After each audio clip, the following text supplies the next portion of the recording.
Hey everybody, welcome back to the channel. Today we're going to do some more work on the 428 for the rat rod. Got our rocker stand shims in from Likens Motorsports. Thanks again, Brent. Really nice piece. I'm going to show you how to put these on the engine, how to set up the rockers, and how to measure for push rods. And while we're waiting for the push rods, the intake manifold is at the machine shop getting cut because it didn't fit right.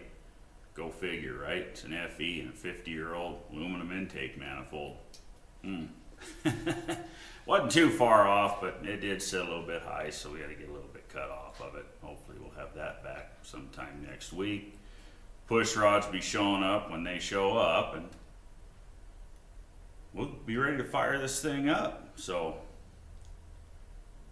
let's dive in. So these shims, really nice piece. Figured out the thicknesses that I needed in order to get the geometry where we want. You know, I'm going to show you that too. But you see the witness mark from the rocker arm. Once we got our geometry right, it's real close to the middle of the valve here. And I don't know if the camera's going to pick that up real good or not, but it's about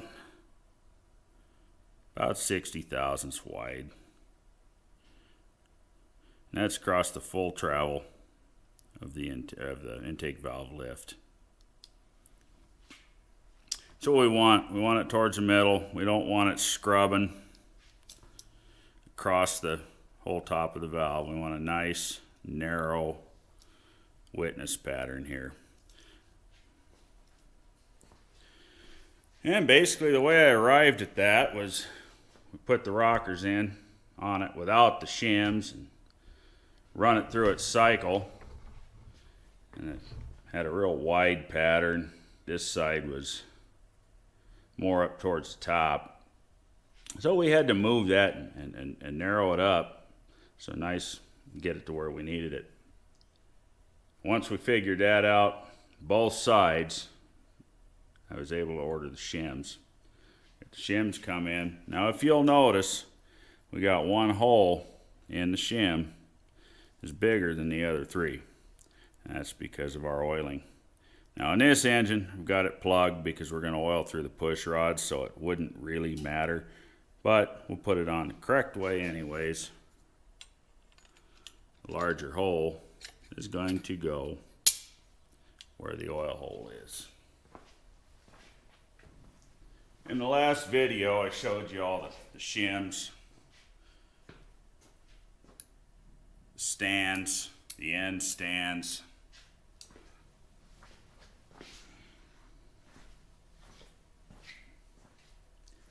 But I didn't go over how we put them together. All right. So, as we all know, when aluminum warms up, it grows. So we don't want this too tight, but we don't want it too loose either, so the rocker arm would stray from where it belongs over the valve stem when the engine's running. To compensate for growth with heat, I clearance these just by adding up the shims that came in the kit to get about 15 thousandths clearance on these three center ones, and about 10 on the end stands here, because we've only got one rocker kind of trapped in here. And that is not 15 thousandths on each end. That's 15 thousandths total. So we slide this over and we get 15 thousandths feeler gauge to go in here. All right. Same thing over here. I wanted about 10 thou. So it'll tighten up a little bit when the engine gets warm, but we'll still have plenty of free movement. Nice setup, all put together. Now we're going to measure for push rods. So what we're going to do here, probably got to get this camera in a little bit better position for you so you can see what's going on too.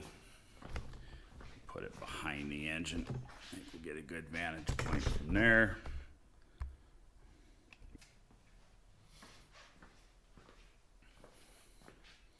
So this is our length checking push rod. It's adjustable. You just spin it and it moves in and out. All right. This one came from Comp Cams. Different push rod manufacturers sometimes will have a little bit different shape on the end of the ball. It's a good idea to use a checking tool from the same manufacturer that you're going to get your push rods from.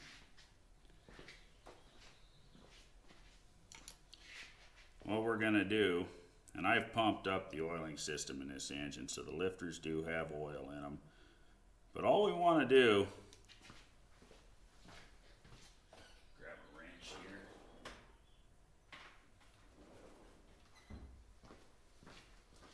here. What we want to do is we're going to snug down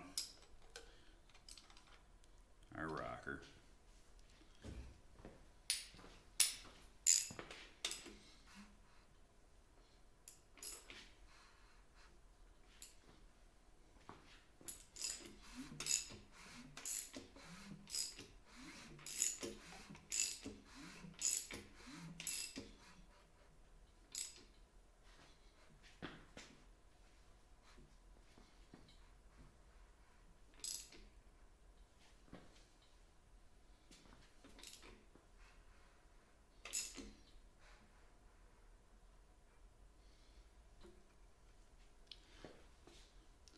Alright, I always like to adjust valves and or check for push rods on the compression stroke of said cylinder at top dead center.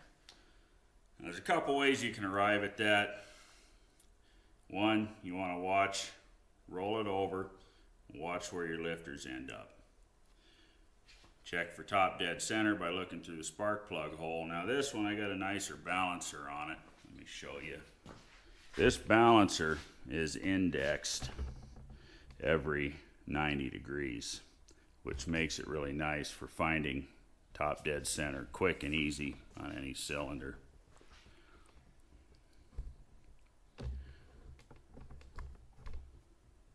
So we found top dead center.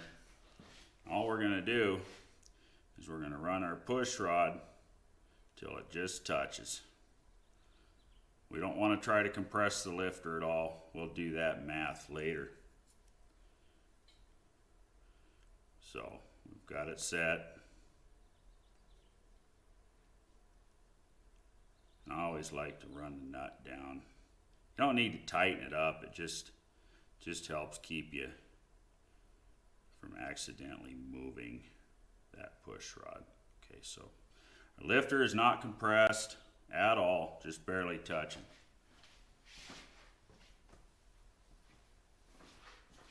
Now all we're going to do is back off our rocker.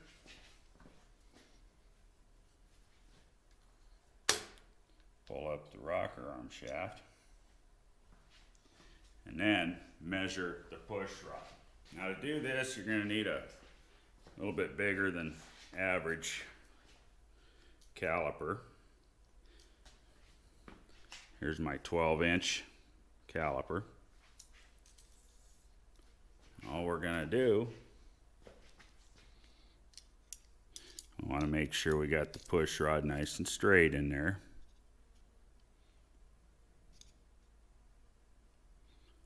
And there we go. 8.873. We'll just call that 8.87. And we're going to record that. And I'm not going to sit here and bore you with me doing all 16 of them. I'll get that done. And then I'll show you how I had it all recorded. And then we're going to go and add for our lifter preload and figure out what we need to order for push rods. So let me get all these measured and I'll be back. All right, guys. So this is what we came up with. Here's all of our measurements. And to get our correct preload, now these lifters, they have 120 thousandths travel, these Morel lifters. So we want about 60 thousandths preload.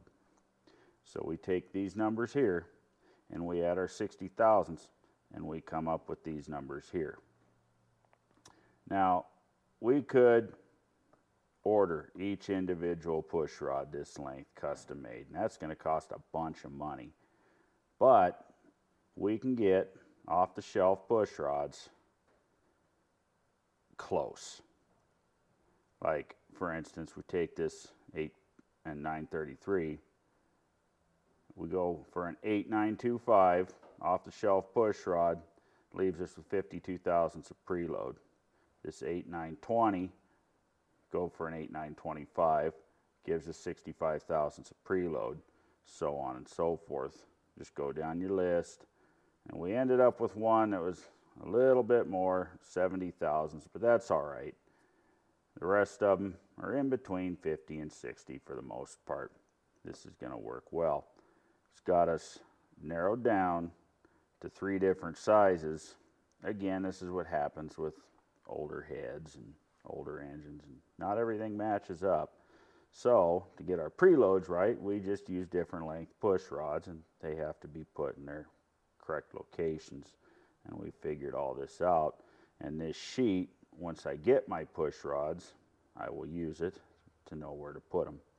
So we'll end up with 13 8925s, 2 of them at 8900, and 1 of them at 8950. So there you go, guys. That's how you come up with your push rod lengths. We're going to get them ordered. Hopefully next week sometime the intake will be done. If there's not too much delay on getting the push rods, hopefully in the next couple weeks we're going to have this thing running. Stay tuned. See you in the next one. Thanks for watching. Later.